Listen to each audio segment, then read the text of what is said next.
Can you just speak to the performance of your young quarterback and really his first road night game? Oh, no question. He's just a competitor. And just watching him throughout the course of the week, I thought, as we finished up the week of practice, man, he was throwing the ball great, throwing and catching. We knew obviously there was going to be some challenges with the wind and the cold, but watching him warm up and just the eye of the target he had, and watching how everybody had the mentality to come out and play regardless of the conditions. So really, really proud of him. And each week he gets better, and he continues to do a lot of things that the average fan may not recognize. He changed the protection there on the throw, the rim throw. He re-slid it to where he thought the pressure was coming from. So each week he just continues to grasp more and more of the play, and he goes out and performs. Coach Scott, another big game for Amari. How good was it to see him finally break one for a touchdown? Yeah, it was great to see. Especially to bounce back, after the tough play earlier on the other punt return. That's something that we talk about all the time. Hey, bad things are going to happen. How are you going to respond? And great players go back and make up for it. Even though I think it's a very difficult situation for him to be in on the one he lost, but he wanted to go back and get one. And he's been working really hard in practice, and it was great. I think it was awesome. The defense was out there getting those blocks. I heard there were some nice blocks. I was watching him the whole time, but I think that's great because we want to be explosive, not just on offense, but also in our kicking game on special teams, and I don't think that'll be our last. For either of you guys, what did they do to kind of keep you off balance in the red zone? They changed up. Going into it, we had saw some different things. They had an arsenal of things they were going to do. Sometimes they brought zero pressure versus certain personnel groupings. Then they have a particular blitz that they used a lot this night that they didn't do versus 11 personnel, our base set. So it took us a little while, and a couple of times we had a good call. We just didn't execute. So early on, we would like to have gotten touchdowns there, but we were able to come away with points. But the biggest thing is we tried to run the ball a little bit, and then obviously we ran it into some of their pressures where they had us outnumbered. And then when it was throwing situations, obviously they dropped in and had guys in the spots where we were trying to throw the ball. Jackson Carman came up big when you really needed him when Mitch went out. Yeah, I think the way we've been able to play a lot of guys this year. I mean, that's another prime example. You're on the road in a big time game in a great setting. And there wasn't any of us that were worried when he went in because he's played a lot of ball for us already this year, and it was great for him to go in and be able to execute. And then one thing I'd say on Trevor, some of his best decisions were some of his throwaways because they did disguise some of the coverage and ran some different things maybe than we were expecting, and trying to bait him into throwing some interceptions. But he processed it very well and. Kept us where we could at least get a field goal and not turn the ball over in a critical situation. Coach, started Gage tonight. What was the thought process there for bringing him out again to start? The biggest thing is coach is going to reward those guys off of performance, and he's been playing well, and everything counts in practice. And just when Coach Caldwell made a decision, he said Gage had a better week of practice, and that's why he went with Gage. And it's like that every week, just at every position. You guys mentioned them switching to dubbing. Third down, was that similar too? Because they seem to have some success against you guys on third down. Yeah, you look at them in the red zone.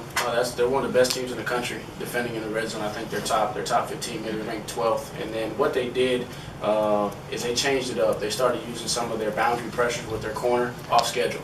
Obviously, we were preparing to see that in a little bit longer yardage situations, and they brought that out. That was one of the first third down calls that they had. And then what you saw they were doing as well is they were showing pressure.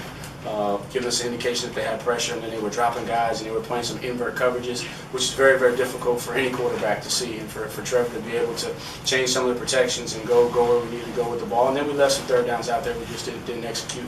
Obviously, we had one on a draw. We had a good call there. We started to slide a little bit early. Obviously, the numbers might have looked a little bit better, but very, very proud of just his composure to stay calm while we figured it out. So you got to tip your hat to them because they were committed to stopping the run.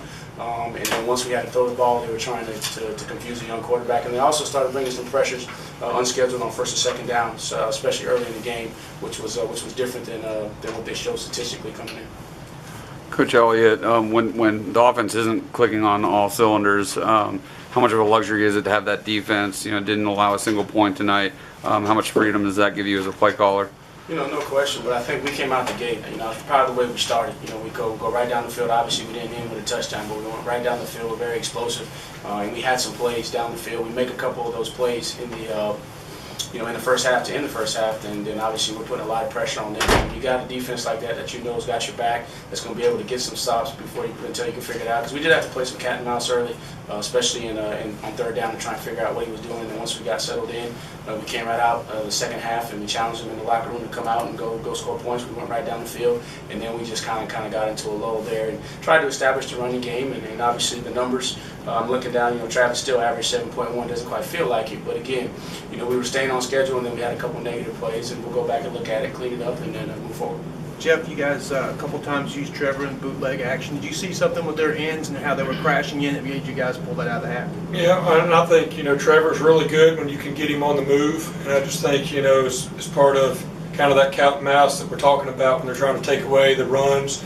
They're really trying to squeeze and on some of your zone reads, trying to make Trevor pull it and give him a pull read. And so, if we can have some things where we can move him and take advantage of that, get him out there on the perimeter, and I think he does very well rolling out. And again, it's just some misdirection to go with some of our running game, and that's how some of these games are. You just gotta stay at it, and I tip my hat to their defensive staff.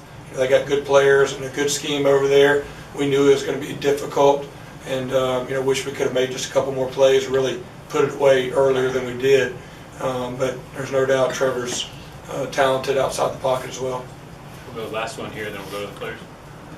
Coach, after 4 convincing wins in a row, does it almost serve this team well to have a kind of a slugfest where everything didn't come as easy tonight? I think each game is different, right? We knew coming into this one there weren't any secrets that this is going to be a tough test for us on the road.